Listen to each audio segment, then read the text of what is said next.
Alright guys, I'm headed to get another vintage computer lot, and this one, it was a long battle to get this one. It was on Marketplace forever, and we just kept, I offered him a price, and eventually he agreed to it after I sat for long enough.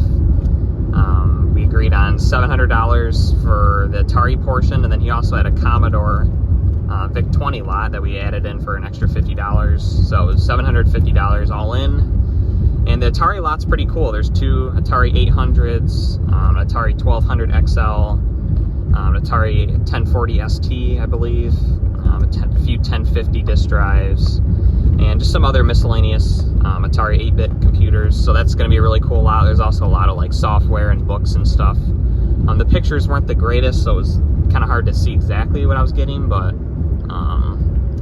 yeah, I mean, we'll have to see when we get it, I guess. And then the VIC-20 was just like the computer, tape drive, and some games. So yeah, anyway, I'm on my way to get it right now, and we'll see what we get when we get back to the house and see what all works. All right, we just got home, and there's definitely, I obviously didn't really get to look through much of it, but there's definitely some extras here, so I'm pretty excited to go through it all. Like, there's just these binders that he showed us. They're just full, like, manuals and stuff. And, like, none of that was even in the pictures. There's tons of, like, boxes that I didn't even see. And, like, it's going to be really fun to go through. So I'm going to get it all inside and hopefully get it laid out for you guys. And we'll see what's all here and if any of it even works. One more thing was that I guess I just kind of assumed he found all this stuff in, like, a storage unit or something. But it sounds like he was the original owner of a lot of it. So that was pretty cool. So he got to tell us about that as well. So that was pretty cool, and I didn't really expect that. So anyway, let's get it all inside and get it laid out. All right guys, so I just got home and got it all laid out, and this is definitely a very crazy collection. I don't even know where to start, but I guess we'll start with the computers themselves. So yeah, there's just so much in here. It's going to be really hard to show you guys. I mean, I haven't even gone through it all, but I mean, we're just gonna do our best here to show you guys. So there's a 520 ST. There's two 810 disk drives, which is pretty cool. I thought there was only going to be one of those. So that's cool. There's a few 1050 drives. There's this third party, I believe it's a Macintosh drive. So that's pretty cool. There's the Atari 830 modem, I guess. I don't even know what you would call that, but it's put the phone on it and everything. So I'll be keeping that for the TeleLink software. So that's pretty cool. There's Atari 800 XL, which looks pretty nice. So we'll have to see. And then there's a 1200 XL, which the unfortunate thing about this is I noticed that someone added this in the side of it. If you guys know anything about this, let me know. There's a little tag there. Warp OS 4 and 1. I'm not really sure exactly what that port is, but if you do know, let me know.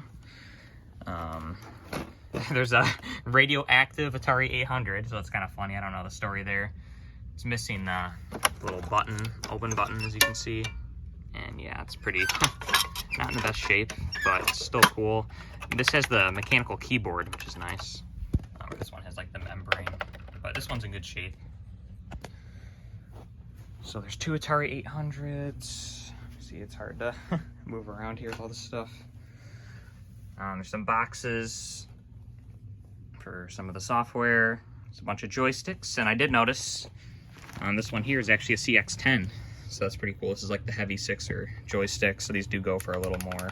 Not in the best shape, but hey, it's there. As you can see, the slick sticks had better days. I don't know what happened to that thing, but here's another thing for you guys. I'm not exactly sure what this is. It looks like some kind of like add-in thing where you would like put this in a socket and then put the chip on here and it would do something. So if you guys know what this is, please let me know. I'm guessing it's for the Atari 800, but I could be completely wrong. Let's see. Yeah, there's a little tag there. Turbo. So I don't know. Maybe speeds up the CPU. There's a RAM chip for the Atari 800. Here's our cartridge games. I haven't really looked into the value of these too much. I know the Mega Mania is definitely a good one. But yeah, and there's a lot of like modifications. So like the Star Raiders has a little switch on the side of it. On and off. Who knows what that could do, but it does something probably. So it's kind of interesting. And then there's just all of these manuals in boxes. Unfortunately, I saw these Ultima boxes, although there is like the maps and everything, which is really cool. The boxes are like, I thought they were flattened out, but they're actually cut. So they're only like half of a box, and then the backs of the boxes are there. So it's kind of weird. But yeah, these are just tons and tons of manuals for over here. This whole bin, I assumed these were going to be all blanks, but there's tons of real games in here.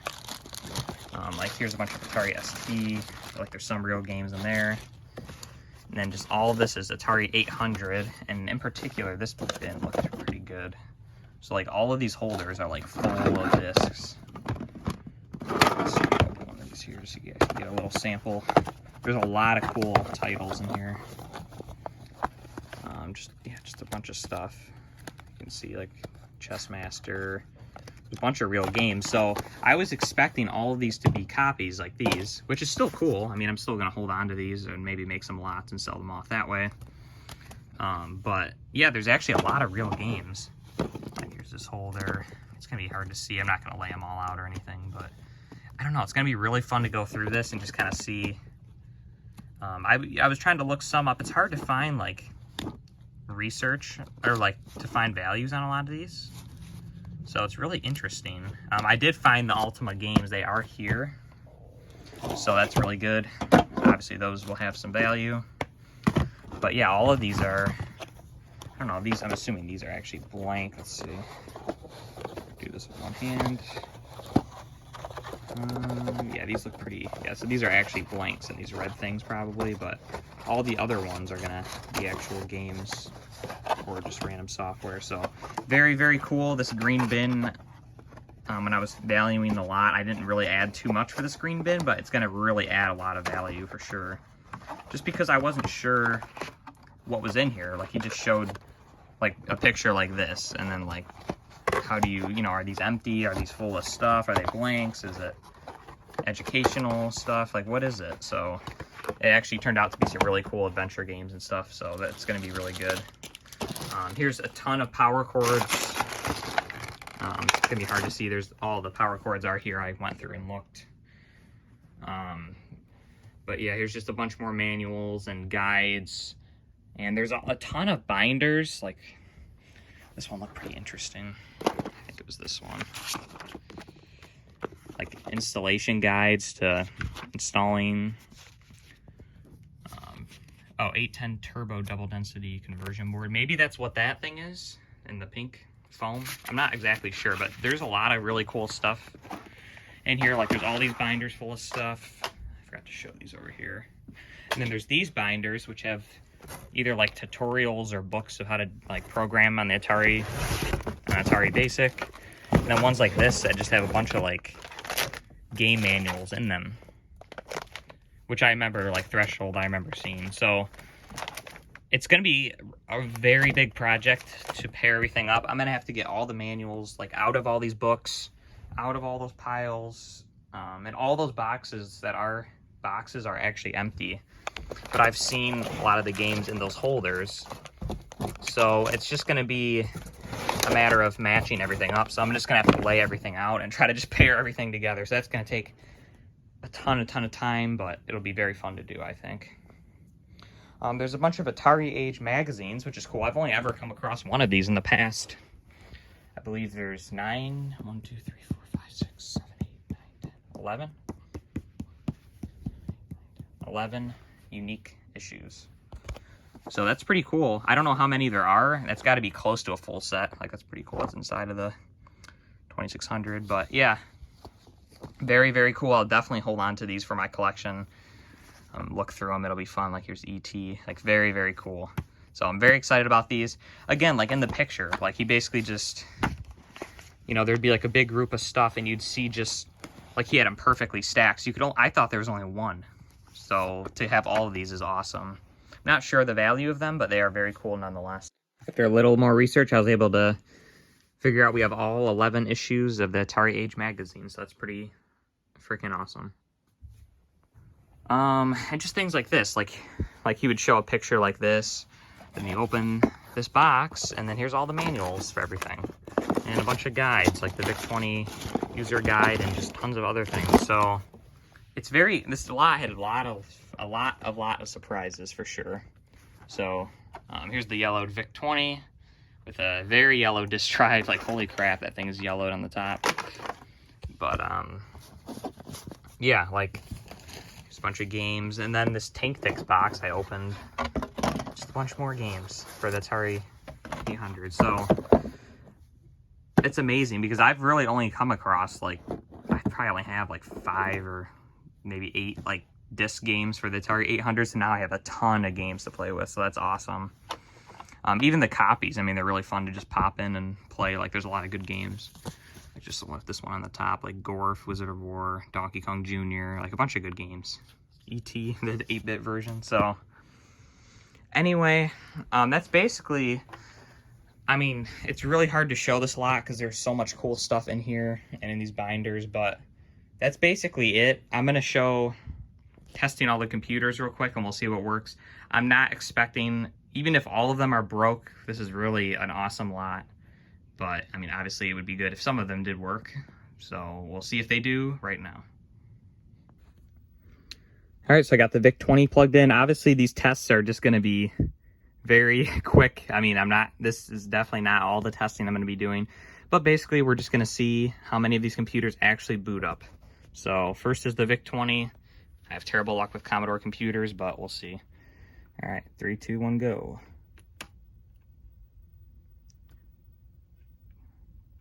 It looks like we're on the wrong channel. Change on the TV. That's not gonna let me change the channel. Let's see.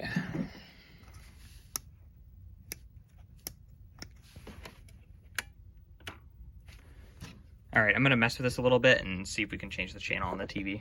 All right, after wiggling around the video cable a little bit, looks like we're getting the borders, but no flashing cursor, unfortunately. So probably a bad chip. So basically what you'd expect from a VIC-20 that has not been worked on. So, all right, let's move on to the next machines. All right, we got the first nice looking Atari 400. Let's see. Okay. All right, there we go, booted. Do the keys work though? There's no way. Nope, no keyboard. Oh, let's see if the keys work. But that's very typical with these. I've never had one before where the keys actually did work, so it's to be expected. It does boot up, which is cool. When I was plugging this one in, I noticed there was a little button that was added right here by the power switch. Let's see. Assuming, yes, it's going to be a reset, which I don't see what the difference would be of that and the system reset button here. I guess that just, yeah, I guess it does actually reset the entire machine. It probably just turns it off and then on temporarily. But yeah, anyway, this machine appears to at least boot up. Next we have the radioactive Atari 800. I don't have high hopes for this one. Oh, there we go. Yep, okay, it did boot up. Try the keyboard. Very low video quality. Oh man. Seems to be working. Oh, the spacebar does not work. No spacebar, of course. Gotta be something wrong with the keyboard. Hello, world. Okay, it does work, but the keyboard does not. So, I don't know. Maybe I'll end up swapping this keyboard into the other machine and maybe trying to fix the keyboard. I'm not sure, but it's a shame that the little button's missing here. But anyway, it does boot up, so that's good. Let's move on to the next machine. All right, now we got the big computer, the 1200 XL. I'm not holding much hope, but we're gonna try it for sure.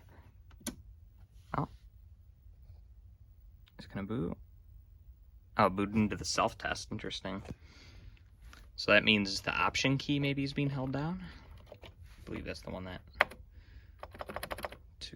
enters this. It's running the self-test. So try to unstick these keys. Boot again. Interesting. All right, well, I mean, it seems to be booting, but it's booting right to the self-test, so Yeah, I'm not really sure. There's no power LED either, which is funny because my power LED does not work on mine, my personal 1200 XL.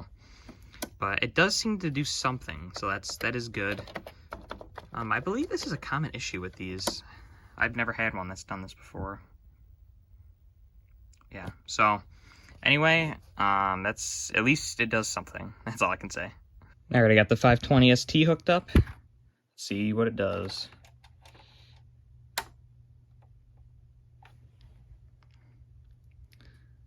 Looks like no video. It does turn on at least.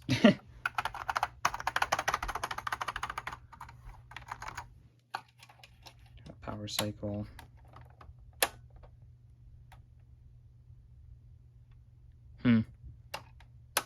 Looks like no video on the 520.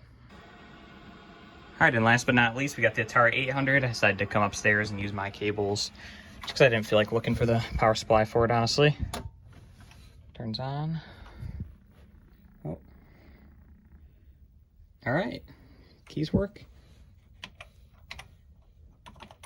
Cool. Alright, so that's very promising. This might be the best functioning machine of the lot. Spacebar, yep.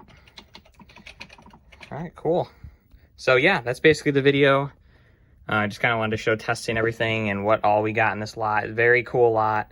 It's going to take a lot of time to go through and a lot of just work, really. But it'll be fun, and yeah, anyways, I hope you guys enjoyed the video, and have a great rest of your day. Bye.